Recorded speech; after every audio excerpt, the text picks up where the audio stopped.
자, 이번 시간은 중학교 1학년 첫 사회 수업이 되겠네요. 그죠? 중학교 1학년 과정인데요. 중1 과정 맨 첫 번째가 바로 지역사회 지리적 환경 부분입니다. 자, 그중에서 맨 먼저 나온 것이 무엇이냐? 바로 지역이란 무엇인가부터 나오게 되겠죠?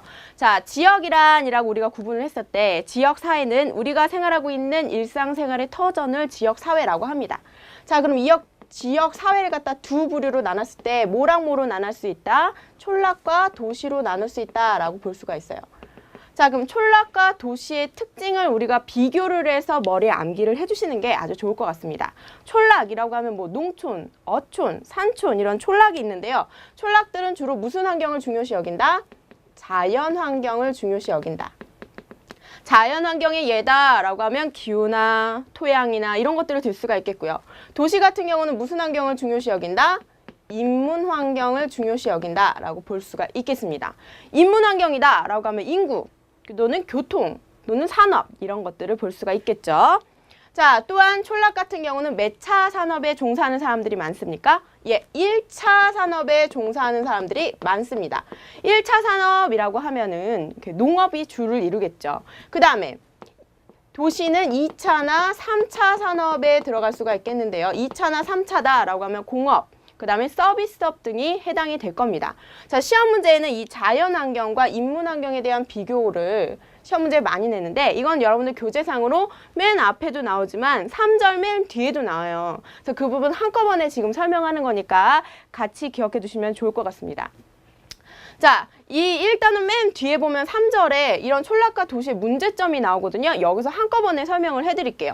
자, 촌락에서는 어떤 문제가 발생하고 있느냐. 촌락에서는 요즘에 어때요? 사람 자체가 별로 없죠. 촌락에는 사람들이 별로 안 살아요. 그래서 무엇이 부족하다? 노동력이 부족하다. 노동력이 부족할 뿐만 아니라 젊은 층들은 전부 다 일하려고 이촌향도 현상으로 촌락에서 도시로 우리 이촌향도 현상이라는 것이 무엇입니까? 촌락을 떠나 어디로 향한다? 도시로 향한다라고 볼 수가 있죠. 그래서 이 이촌향도 현상으로 인해서 촌락은 인구가 적고 도시는 인구가 밀집되게 됩니다. 자, 그래서 촌락은 노동력이 부족하고 인구가 고령화, 나이 든 분들이 많은 상황이죠. 그럼 이런 걸 해결하기 위해서는 어떻게 해야 된다? 기계화. 사람이 없어도 기계로 대신할 수 있는 이런 영농의 기계화 같은 게 대책이라고 볼 수 있습니다. 자, 그럼 도시는 어떤 문제를 갖게 된다? 인구가 밀집됨으로 인해서 주택이 부족하고요. 교통시설이 부족하고요. 등등등의 도시 문제가 발생하게 되겠죠. 시설 부족의 도시 문제. 환경도 오염이 되고요. 자, 그럼 이런 문제들을 해결하기 위해서는 어떻게 해야 된다? 인구 분산 정책을 펴야 된다. 인구 분산 정책을 펴야 된다. 그래서 촌락과 도시를 구분해서 그 비교표를 보고 여러분들이 공부를 하실 때 특히 강조한 거 촌락은 자연환경, 도시는 인문환경 알아보시고요. 그 다음 각각 문제점과 그것에 대한 대책까지 같이 암기하시면 좋겠습니다. 자, 그 다음 두 번째, 이런 지역사회를 조사할 때 방법, 순서가 있죠. 자, 지역 조사 순서 별표 5개짜리입니다. 별표 5개다, 중요하다, 강조를 하는데 굳이 5개 칠 필요 없이 별표 곱하기 5 하면 됩니다. 자, 지역 조사 순서 꼭 암기하셔야 돼요. 이건 진짜 기출문제 매번 나왔거든요. 맨 처음에 뭘 해야 되느냐? 조사 계획을 세우셔야겠죠. 조사 계획을 세울 때는 맨 먼저 어디를 조사할지, 무엇에 대해서 조사할지 주제를 선정하고 그 다음에 지역을 선정해야 됩니다. 조사 계획을 세운 다음에는 무슨 조사를 한다? 실내조사. 문헌조사라고도 하고요. 실내조사라고도 하는데 대부분 기출문제에는 실내조사로 나왔었어요. 자, 실내조사라는 건 말 그대로 안에서 조사를 할 수 있는 게 실내조사예요. 대표적인 게 문헌, 책을 찾아본다던가 또는 인터넷 조사, 컴퓨터로 조사를 한다던가 또는 뭐 도서관에 가서 살펴본다던가 통계 자료로 이미 나온 내용을 살펴본다던가 이런 거는 실내조사입니다. 실내조사 후에 뭘 한다? 현지조사랍니다. 현지조사라는 건 말 그대로 현지, 밖에 나가서 이제 조사를 하는 거예요. 밖에 나가서 실질적으로 사람들을 만나서 면담을 하고 설문지 조사를 해보고 또는 가갖고 관찰을 해보고 뭐 이런 것은 현지조사입니다. 그리고 나서 모두 조사한 내용을 토대로 해서 무엇을 작성한다? 보고서를 작성한다 라고 볼 수 있습니다.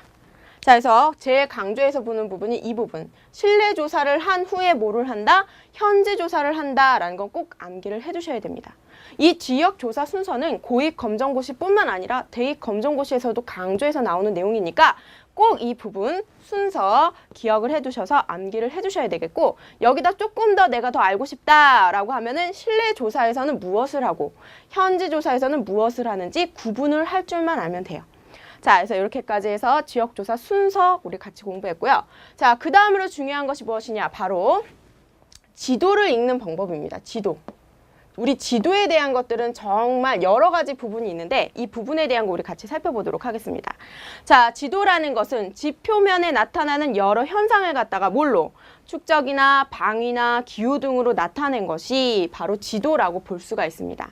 자, 지도라고 하는 것은 자, 내용에 따라 어떻게 구분할 수 있냐? 두 종류로 일반도와 주제도로 구분할 수가 있고요.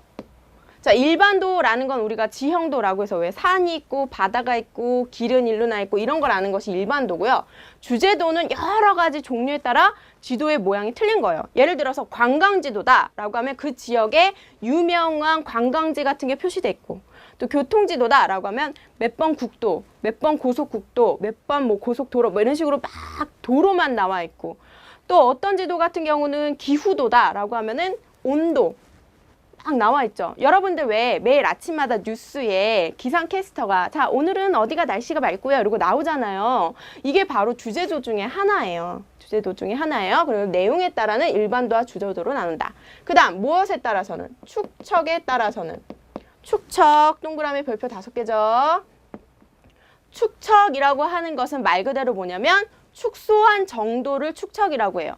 우리가 우리나라 지도를, 우리나라 크기만한 지도를 볼 수는 없잖아요. 그래서 어떻게? 땅덩이를 줄인 거예요. 그 축소한 정도에 따라 축척에 따라서 지도가 어떻게 나눠지느냐? 두 부류로 대축적 지도와 소축적 지도로 나눠볼 수가 있습니다. 자, 대축적 지도와 소축적 지도로 나눠봤을 때 쉽게 말해서 대축적 지도는 지역 사회를 조사하는 데 있어서 쓰이는 것이 대축적 지도. 한마디로 뭐냐면 좁은 지역을 크게 볼 수 있는 것이 대축적 지도고요. 자, 그 다음 소축적 지도라고 하는 것은 우리가 세계 지도 또는 우리나라 전도 같은 것을 얘기하는 것으로 넓은 지역을 어떻게 작게 보는 것이 무슨 지도다? 소축적 지도다라고 할 수가 있습니다. 그래서 대축적 지도, 소축적 지도 구분을 해봐야 되겠고, 자, 우리가 지금 배우는 게 바로 지역 사회에 대한 걸 구체적으로 배우잖아요.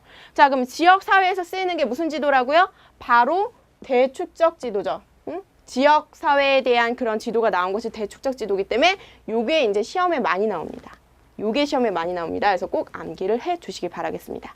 자, 그럼 이제 구체적으로 지도를 공부할 때, 자, 아까 전에 기호나 또는 방위나 이런 내용을 얘기를 했는데 각각 어떤 것들이 나오는지 구체적으로 하나하나 보도록 하겠습니다.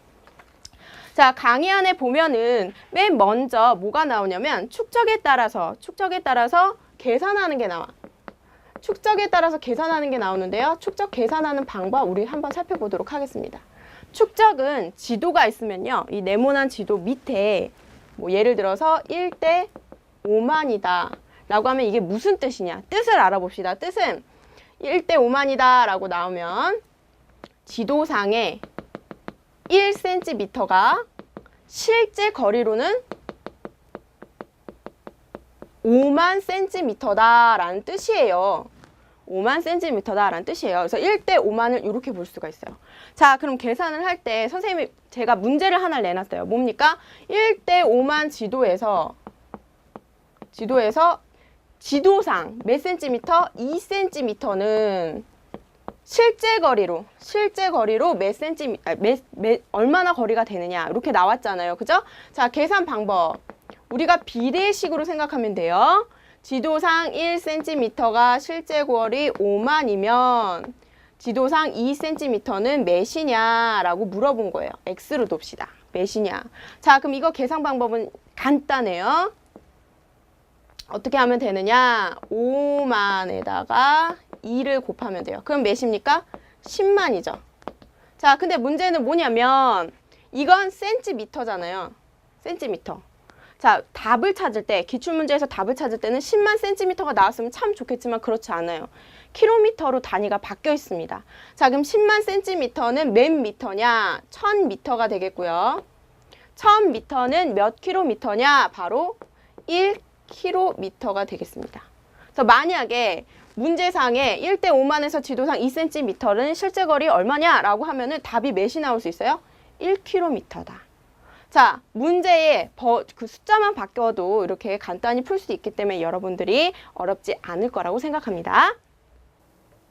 자, 그 다음 네 번째로는 방위에 대해서 보도록 하겠습니다. 자, 방위라는 것은 동서남북을 표시하는 게 방위잖아요. 그죠? 자, 대부분 방위 표시는 이렇게 해서 여기가 동쪽, 여기가 서쪽, 밑에가 남쪽, 여기가 북쪽입니다. 근데 이런 방위 표시가 막 이렇게 뒤집어져 있거나 아래로 꺾여 있거나 그러면 그거에 따라서 이게 바뀌는 거예요. 근데 만약 방위 표시가 없으면 어디가 북쪽이냐? 북쪽만 찾으면 나머지 동쪽, 서쪽, 남쪽을 찾을 수 있으니까 요게 중요합니다. 위쪽이 북쪽입니다. 꼭 기억해 놓으세요. 방위 표시가 있을 때는 그 방위 표시를 따라서 동서남북을 찾지만 없으면 위쪽이 북쪽이다. 근데 대부분 여러분들 기출문제를 보실 때는 위쪽이 북쪽인 경우가 많아요. 그래서 같이 살펴보시면 될 것 같습니다. 자, 방위 다음으로 우리가 기호에 대해서 살펴볼 건데요. 지도에 나오는 기호는 여러 가지를 나타내주고 있죠. 자, 시험 문제에 많이 나오는 것들만 몇 가지 선생님이랑 같이 보도록 하겠습니다. 자, 맨 먼저 논, 그 다음 밭. 쉽게 생각하면은 물 위에 심어놓은 게 논이죠. 그리고 그냥 산에다가 심어놓은 게 밭이죠. 그래서 논밭 구분하고요. 그 다음 사과가 이렇게 열려 있어요. 이게 뭡니까? 과수원이죠. 과수원. 과수원 많이 나오고요. 그 다음에 뭡니까? 학교. 교회나 절 표시는 십자가나 절 문양으로 해서 쉽게 파악하실 수 있을 거라고 생각합니다. 그래서 기본적인 거 알아두시고요. 이렇게 연결된 게 다리. 그 다음에 제비 모양으로 나오는 게 있는데 그건 뭐냐면 우체국이에요. 우체국 이런 거 기본적인 것들. 기호가 이거 외에도 강의안이나 교재에 보면은 굉장히 많이 나와 있잖아요. 그것들은 기본적으로 다 한번 살펴보시고 제가 지금 여기다가 그려드린 거는 대표적으로 많이 나오는 것만 그려드린 겁니다. 그래서 여러분들이 이 부분에 대한 기호들은 이거 말고도 거기 있는 내용 다 보셔야 될 것 같고요. 자, 그 다음에 중요한 거를 뭘 보시냐? 바로 지도에 나오는 높낮이에 대한 걸 볼 겁니다. 자, 지도는 평면적인 거죠. 이 평면적인 걸로 지형을 나타내기 위해서는 어디가 높고 어디가 낮은지를 뭘로 나타내느냐를 우리가 살펴볼 수 있어야 돼요. 일단은 저랑 축적으로 소축적 지도와 대축적 지도로 나눠진다라고 했는데 소축적 지도와 대축적 지도에 따라서 높낮이 표현하는 게 달라요. 자, 소축적 지도는 넓은 지역을 작게 표현했기 때문에 색깔로 높낮이를 표시했습니다. 예를 들어서 평지는 녹색으로, 산으로 올라갈수록 갈색에서 점점 막 이렇게 진해지는 이런 색깔이 되겠고요. 그 다음 바다 같은 경우는 파란데 점점 또 진해질수록 깊어지는 거죠, 바다가. 자, 그다음 대축적 지도는 무엇으로 우리가 나타내고 있느냐? 바로 등고선 별표죠. 등고선으로 높낮이를 파악할 수 있다. 등고선이라는 건 무엇이냐면 같은 높이의 지점을 일정한 선으로 이렇게 연결시켜 놓은 것이 바로 등고선이라고 합니다. 이 등고선이 많이 있을수록, 촘촘히 많이 있을수록 높다는 의미예요. 높다라는 의미예요. 그리고 그 등고선을 따라서 숫자가 적혀 있는데 그 숫자로 높이를 알 수가 있는 거죠. 자, 그럼 등고선은 또 대축적 지도에서 많이 쓴다라고 했는데 대표적인 대축적 지도가 1대 5만이 있고 그 다음 1대 2만 5천이 있죠. 그죠? 자, 1대 5만과 1대 2만 5천에서 각각 등고선이 어떻게 나타나느냐 우리가 구분을 했을 때 등고선은 크게 두 가지로 구분을 합니다. 무슨 선과 무슨 선으로 구분을 하느냐? 계곡선과 주곡선으로 구분을 합니다. 자, 계곡선은 굉장히 두껍고 진하게 표현이 된 거고요. 주곡선은 얇은 선으로 하나로 표현이 되어 있습니다. 그래서 구분을 해서 여러분들이 살펴보실 수 있어야 되는데 계곡선은 1대 5만에서는 몇 미터마다? 100m 간격으로 나타나게 되겠고요. 주곡선은 몇 미터 간격으로? 20m 간격으로 1대 5만에서 나타나고 있습니다. 자, 반면에 1대 2만 5천에서는 계곡선이 50m마다, 그 다음 주곡선은 10m마다 나타내고 있습니다.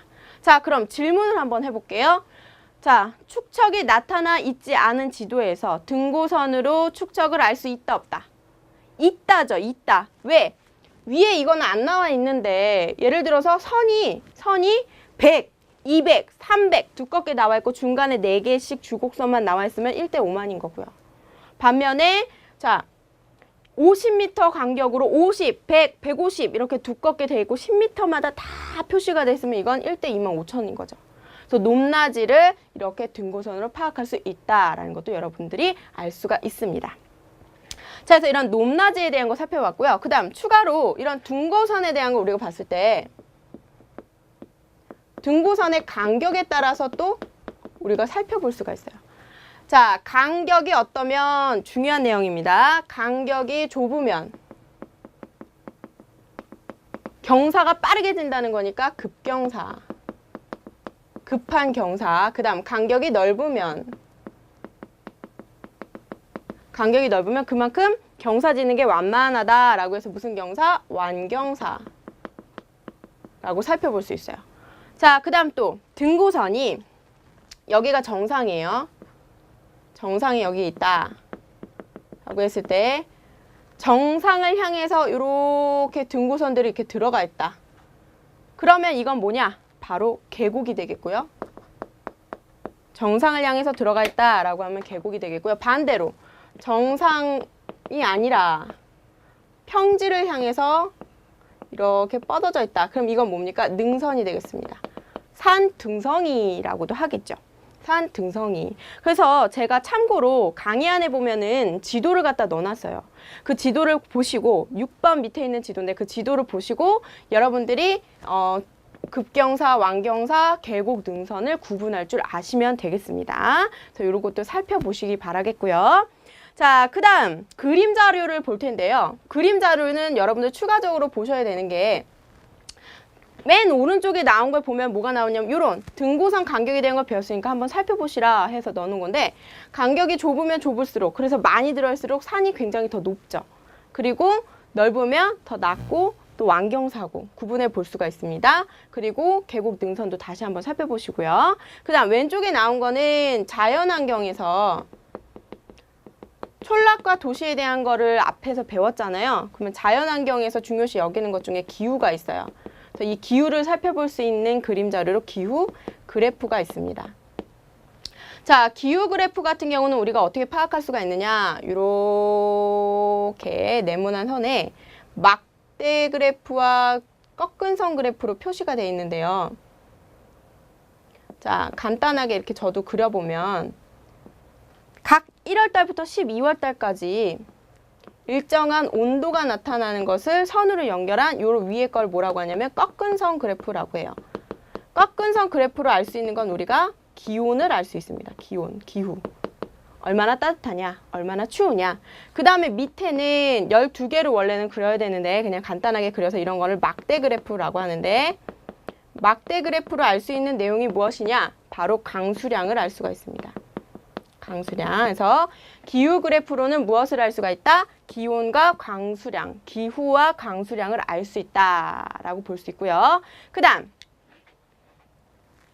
거기 보면은 그림 자료에 인구 피라미드가 나와 있습니다. 자, 인구 피라미드다라고 하면 무엇을 알 수 있냐면 성별 또는 연령별 인구 구조를 살펴볼 수가 있는데요. 자, 이 성별, 연령별, 인구 구조가 어떻게 나눠져 있느냐라고 우리가 봤을 때 가장 대표적인 게 이런 표주박형과 무슨 형? 표주박형. 표주박형과 그 다음 이렇게 나와 있는 별형이 많이 나옵니다.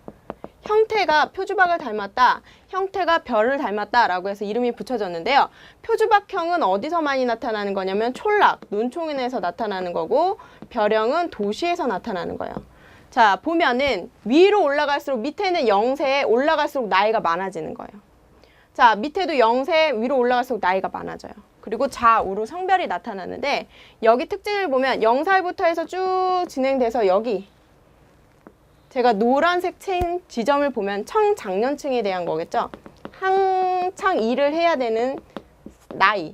그때의 인구가 여기는 날씬하네요. 없다는 뜻이에요. 여기는 볼록하죠. 일로 많이 갔다. 이게 무슨 현상 가르쳐주는 겁니까? 아까 전에 잠깐 나왔지만 촌락을 떠나 도시로 향하다. 이촌 향도 현상에 대한 대표적인 예를 우리가 보여줄 수가 있는 거죠. 그래서 인구 피라미드로 이런 것도 파악이 된다는 거 알아두시고요. 인구 피라미드 보는 방법 살펴보시기 바랍니다. 자, 그 다음에 나오는 것으로 이제 2절로 넘어가겠습니다. 교재 2절로 넘어가면은 뭐가 나오냐면 지역사회의 변화 원인이 나옵니다. 교재 2절에 보면 지역사회의 변화 원인이 나오는데 자, 지역사회는 항상 고정되어 있는 게 아니라 바뀌죠. 계속 시대적으로 바뀌고 있어요. 한 10년 전에 자기네 고향을 떠났다가 다시 와보면 어우, 여기가 이렇게 바뀌었어? 라고 깜짝 놀랄 거예요. 자, 그럼 왜 지역사회가 바뀌게 되느냐? 원인들에 대한 걸 보겠는데 예를 들어서 행정구역이 바뀌는 거예요. 인구가 증가하면서 이어서 봅시다. 거기 나온 것 중에 인구가 증가하면서 행정구역이 뭐로? 동에서 구로 또는 구에서 시로 이런 식으로 바뀌는 거죠. 자, 그 다음 또 산업의 발달로 인해서 바뀌는 경우도 있습니다. 대표적인 게 뭐가 있습니까? 안산 또는 뭐 울산 이런 데 산업이 국가의 정책에 따라서 무엇에 따라서? 국가의 정책에 따라서 여기를 갖다가 공업화하자. 그래서 대표적인 게 안산의 시화단지라 반어공업단지가 있는데요. 여기 산업을 발달시키기 위해서 국가 정책을 아예 세워서 거기를 변화시키면 글로 인구가 몰려들겠죠. 몰려들면서 사람들이 모이니까 도시가 커지고 도시가 커지니까 지역사회가 변화하고 이런 식으로 볼 수 있습니다. 또 과학기술이 발달한다던가 이런 여러 가지 정책으로 인해서 제가 쓴 것 말고도 몇 가지 예가 나와 있죠. 그 부분 전부 다 읽어보시고 그 내용에 대한 걸 이거는 객관식으로 해갖고 이렇게 이걸 속하지 않는 것은 맞지 않는 것은 이런 식으로 나오니까 아 어렵지 않아요. 그냥 아 이거는 변화시키는 원인이구나. 이해가 된다 해서 이해하시고 넘어가시면 될 것 같습니다. 그래서 이 외의 것들도 구체적으로 한 번씩 살펴보시고요. 자, 그 다음 뭐에 대한 게 나오냐면 문화재에 대한 게 나옵니다. 오래된 거라고 다 문화재냐? 그건 아니죠. 오래된 거라고 무조건 문화재라고 하면은 인정이 안 되니까 오래된 것 중에서 역사적으로나 아니면 예술적으로나 무엇이 있는 것? 가치가 있는 것. 이게 문화재라고 볼 수 있습니다. 문화재. 그럼 문화재는 유형 문화재와 무슨 문화재로 구분할 수 있다? 무형 문화재로 구분을 할 수가 있다. 자, 유형, 무형 구분하는 거 별표 5개죠. 꼭 기억해 주시기 바랍니다. 이거는 나올 때가 있고 안 나올 때가 있지만 꼭 알아주시긴 해야 돼요. 자, 그랬을 때 유형 문화재라는 것은 형태가 어떻다? 형태가 있는 게 유형 문화재, 눈에 보이는 거. 그리고 무형 문화재는 형체가 없는 거, 형태가 없는 거. 자, 형체나 같은 말이에요. 자, 형체가 있는 건 유형, 형체가 없는 건 무형입니다. 자, 유형 문화재는 가치의 정도에 따라 구분을 하죠. 가치의 정도에 따라 국보에서, 보물에서, 뭐 사적에서 뭐 지방 문화재로 쭉 이어진다라고 볼 수 있고요. 그 다음 무형 문화재다라고 하면 우리가 볼 수 있는 게 별표. 자, 기능을 보유한 사람들. 무형이란 건 눈에 보이지 않으니까 예를 들어서 판소리를 한다. 탈춤을 한다 또는 무슨 물건을 만드는 장인 이런 기술자들 이런 사람들을 무형 문화재라고 해요. 그럼 그 사람들을 지정해서 보호해 줘야 되는 거잖아요. 그래서 얘네들은 이 사람들을 뭐라고 하냐면 중요 무형 문화재 무슨 자? 문화재 기능 보유자 또는 간단하게 얘기를 해서 인간문화재. 인간문화재는 외우기 쉬우시죠? 자, 인간문화재라고 기억을 하시면 될 것 같습니다. 그래서 시험 문제 이거 구분하는 방법부터 해서 많이 나오니까 꼭 암기를 해주시기 바라겠고요. 자, 그 다음 자, 2절에서 뒤에 3절까지 이어지게 보면은 뭐가 나오냐면 지역사회 구조와 기능이 나옵니다. 자, 지역사회 구조와 기능 부분에서 우리가 뭐를 갖다 살펴볼 수 있냐면 보면 지역사회에서 행정을 담당하는 기관. 행정을 담당한다라고 하면 뭐 교육청, 뭐 시청, 구청, 뭐 등등등등등이 나와 있죠. 그 다음에 복지, 생산 뭐 이런 것들을 담당하는 기관이 있고요. 제일 중요한 것만 여기서는 강조하고 넘어갑시다. 뭐가 제일 중요하느냐? 행정기관은 넘어가고요. 제일 중요한 게 바로 지역사회, 지방자치단체, 지방자치제도만 암기하시면 되겠습니다. 나머지는 눈으로 보시고요. 시험 문제 제일 많이 나오는 게 지방자치제도예요. 이 부분만 우리가 암기를 하면 되는데, 자, 지방자치제도라는 것은 무엇을 위해서? 주민의 복리 증진 또는 복지 증진을 위해서 만든 것이 지방자치제도라고 할 수가 있습니다. 지방자치제도는 크게 의결기관과 무슨 기관? 집행기관으로 구분을 할 수가 있겠는데요. 자, 의결기관이다라고 하면 지방의회, 시의회, 군의회 뭐 이런 등등등등 의회가 의결기관이고요. 그 다음 집행기관은 구청, 구청장, 시장, 뭐 등등등 도지사 이런 사람들이 집행기관으로서 지방자치단체장이 되겠습니다. 의결기관과 지방자치단체장 집행해서 그냥 지방자치단체장으로 제가 그냥 간단하게 해놓을게요.